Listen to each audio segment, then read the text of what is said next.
അതെ, ഒരു പുതിയ പാട്ടാണ്.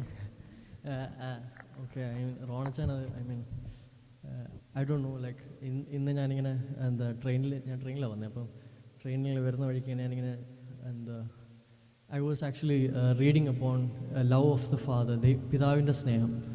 അപ്പോൾ ഇപ്പോൾ റോണച്ചാൻ പറഞ്ഞ പോലെ തന്നെ this an anointing that is God is waiting to anoint you with. അതായത് ഇപ്പോൾ നമ്മളെല്ലാവരും ഇപ്പോൾ തമാശയൊക്കെ എന്ത് പറഞ്ഞെന്ന് പറഞ്ഞാലും, നമ്മളിപ്പോൾ ബൈബിൾ ക്വിസല്ലേ ചെയ്തത്, നമുക്ക് തമാശയൊക്കെ ഉണ്ടെന്ന് പറഞ്ഞാലും നമ്മുടെ എല്ലാവരുടെയും മേളിൽ ഒരു അനോയിൻറ്റിങ് ഉണ്ട്. ദൈവം ആഗ്രഹിക്കുന്നത്. നമ്മൾ 23-ാം സങ്കീർത്തനത്തിനകത്ത് പറയുന്നൊരു വാക്കുണ്ട്, യഹോവ എൻ്റെ ഇടയനാവുന്നു. എന്നിട്ട് നമ്മൾ കുറച്ച് സ്കിപ്പ് ചെയ്ത് കഴിയുമ്പോൾ he annoyance my head with oil.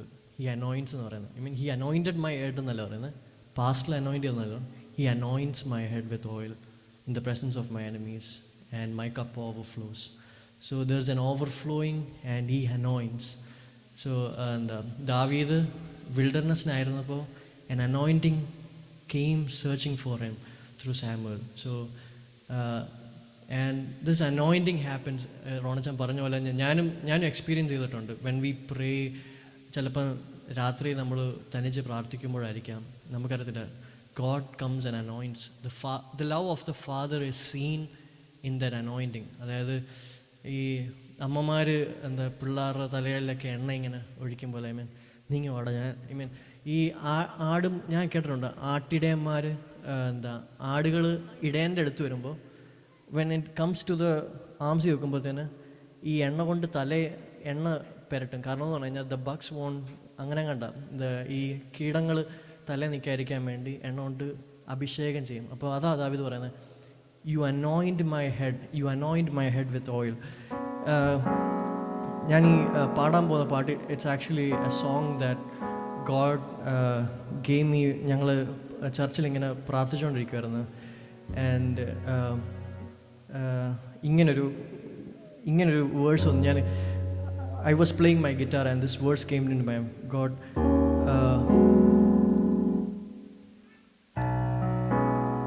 പാടുക എന്മേൽ നിൻമൊഴികൾ, പകരുക നിൻ തൈലക്കൊമ്പ്. And so in Zephaniah chapter 3 verses 10, it says this verse, they will do, okay, wait there, Zephaniah verses 3 verses,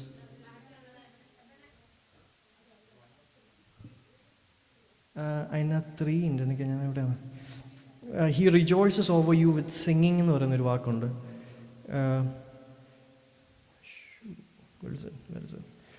So അതായത് പിതാവായ ദൈവം 3 verses 14, it says, sing daughter Zion, shout aloud Israel, be glad and rejoice with all your heart.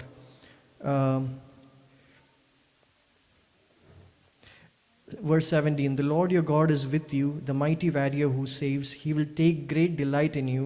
In his love, he will no longer rebuke you and will rejoice over you with singing. അപ്പം എനിക്കിങ്ങനെ, ഞാനത് ഈ വാക്യം ശരിക്കും പറഞ്ഞാൽ ഇന്നാണ് ഞാൻ അറിയുന്നത്.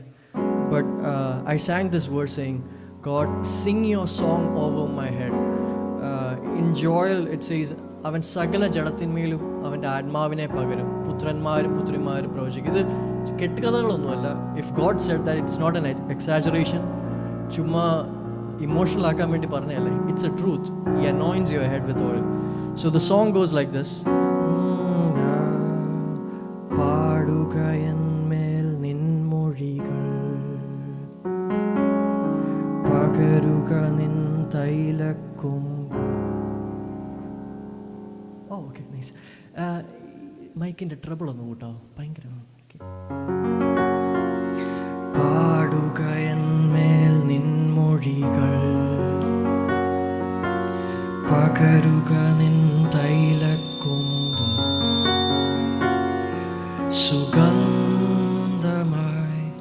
സൗരഭ്യമായി നിൻ സാന്നിധ്യം മൂടട്ടെ,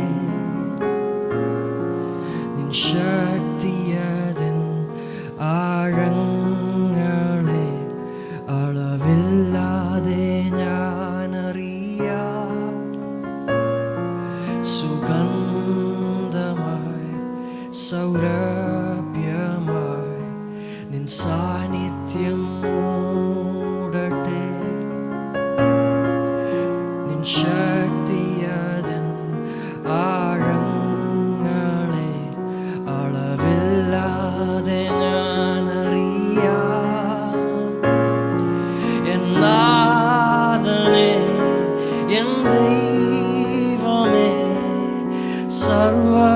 സർവശക്തൻ നീയല്ലോ. മഹത്വവും സർവമാനവും നിൻ കൂടാരത്തിലല്ലയോ.